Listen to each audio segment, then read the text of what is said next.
বদলাচ্ছে আবহাওয়া, শীতের বিদায়ে বৃষ্টির সম্ভাবনা। আলিপুর আবহাওয়া দপ্তর সূত্রে খবর, 19শে ফেব্রুয়ারি বুধবার কলকাতা সহ দক্ষিণবঙ্গে শুরু হতে পারে বৃষ্টিপাত।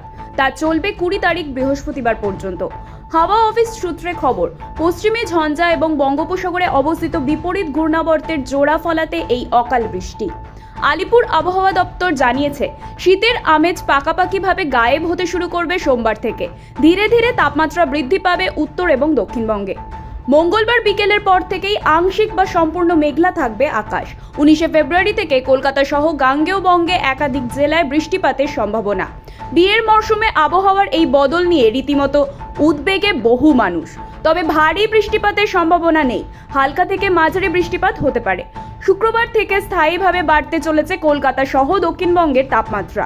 এদিন থেকে পরিষ্কার হবে আকাশও। মোটের উপর চলতি মরশুমের মতো বিদায় নিতে চলেছে শীত। সোম থেকে বুধবারের মধ্যে উত্তরবঙ্গের প্রায় সমস্ত জেলাতেই গড়ে 2 থেকে 3 ডিগ্রি বাড়তে চলেছে তাপমাত্রার পারদ। বিক্ষিপ্তভাবে হালকা থেকে মাঝারি বৃষ্টিপাতের সম্ভাবনা রয়েছে দার্জিলিং এবং কালিম্পং জেলায়। তামসী রায় প্রধানের রিপোর্ট, আর ভেনাম নিউজ।